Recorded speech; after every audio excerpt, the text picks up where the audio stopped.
Hey there, I'm your English coach, Christina, and welcome to Speak English with Christina, where you'll learn American culture and business know-how to become confident in English.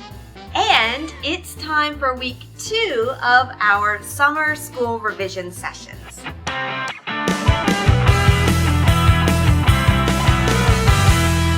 Summer is a great time for meeting new people, whether it's during your vacation, when a new colleague joins your team, or at your first PTA meetings of the year, since a lot of American schools start back in August.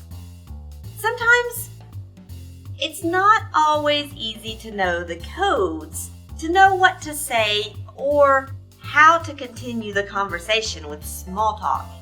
That's right, this week it's all about small talk, and we're gonna revise some key points for successful small talk. Let's go.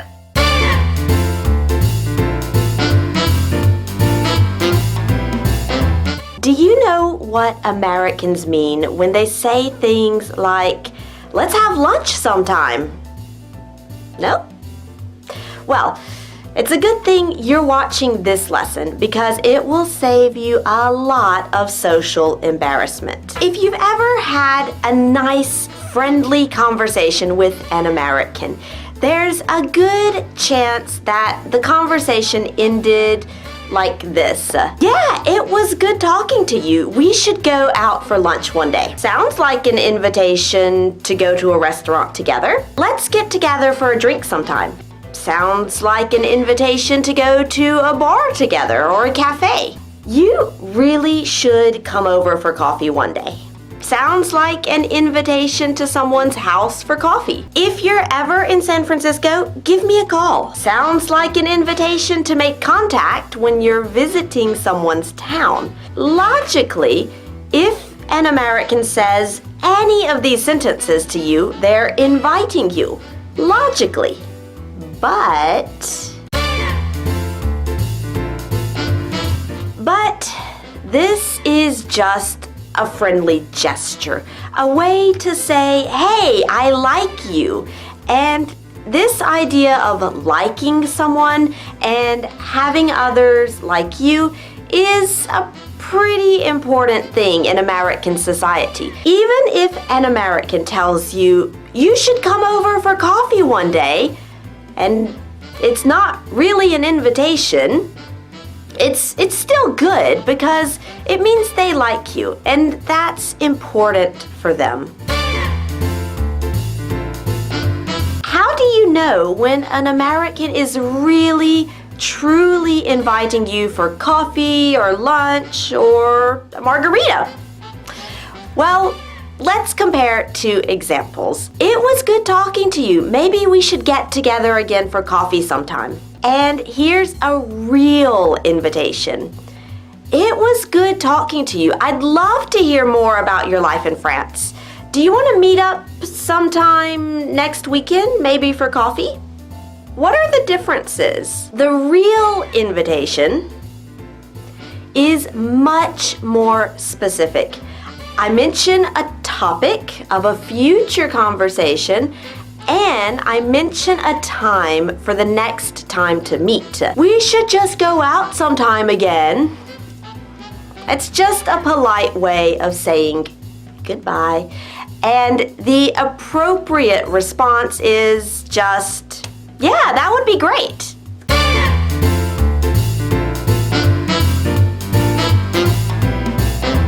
Has this ever happened to you? Someone says, hey, how are you? And then you start talking about your life. Telling your bad life story is not the correct response to how are you. And today we'll see different ways to respond to how are you. In the US, you'll hear, hi, how are you? How are you doing today? How you doing? Or if you're in the South, hey, how y'all doing? You'll hear these all the time. Everybody asks, how you doing today? If you've ever noticed, nobody really answers. I mean, a real, true answer. Because there's only one correct way to answer this question. The correct answer is fine, and you? And that's it. Or some variation like, good, how about yourself? Doing fine. And you? Good, how about you? The idea is to just give a quick, positive answer. Why ask a question if you don't want a real answer? It's not because Americans are superficial, because this little conversation, hey, how are you? It's just Americans' way of being friendly and polite with the people that we interact with. I know it can be hard to not give a real response. Maybe it feels a bit fake, a bit superficial, but nope. It's just what's normal for this type of conversation. You should just smile and say, good, thanks, and you?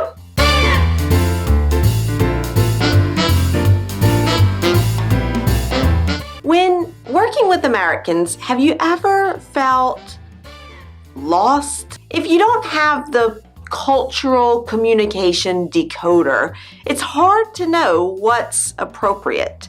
So today, you'll learn 3 essential communication codes for doing business with Americans. One huge cultural code is small talk. We make small talk with everybody. These are situations you'll probably come across when you do business with Americans. In some big companies like UPS, it's official policy that everyone call all colleagues by their first names. Should you just start by calling your client or your boss Jennifer or Jason? No. Start with their last name to be safe. And you'll likely get in response, oh, call me Jennifer. When we're kids, we learn it's rude to interrupt. But in reality, Americans do interrupt. They don't often dictate who can contribute to the conversation or when. Everyone has the right to express their opinion. It's written in the First Amendment of the Constitution. You've probably heard the expression, time is money. And it means that your American clients and partners don't want you to waste their precious time. If you're pitching an idea or product, or you want someone to do something for you, start with how this is going to benefit them. Even if it's a formal business meeting, they don't want to know the entire history of your company, product, or idea. And maybe you've seen the acronym WIIFM in business. What's in it for me? What's the interesting part for your listener? So if you hear, let's cut to the chase. Could you get to the point? It means that you're giving too many uninteresting details. Don't be destabilized. They just want to know, what's in it for me?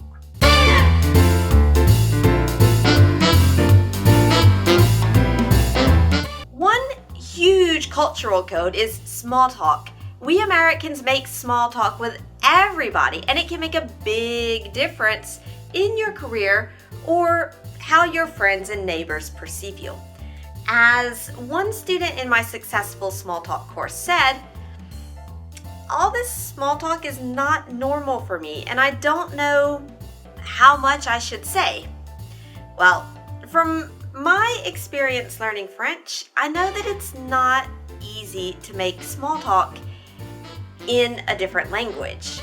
So, how can you learn vocabulary to talk about many different topics, have confidence to start conversations, and to be sure that you're using the right words, expressions, and tenses? The answers are in my course, Successful Small Talk. And good news, exceptionally, this course is available for just 4 days until Friday, August 17th. There's a link below this video to the registration page where you'll also see exactly how it helps you to feel comfortable with small talk in English. Now, normally the course is closed and you have to wait until we open registrations. The last time we opened registrations was in June of 2017. But since the end of summer is the perfect time for you to start good English habits, we've decided to open the course to you for a few days. And when you join, you have access for life. You can start now or when you're ready. And if you want to try a full lesson first, there's a link for that in the show notes. Just look for the keywords sample lesson. But like I said, the course is only available until Friday, August 17th. So don't miss it. I told you there were great surprises in August and there are more coming. Next week, we'll continue with our summer school revision and how to understand fast-talking Americans. See you next time.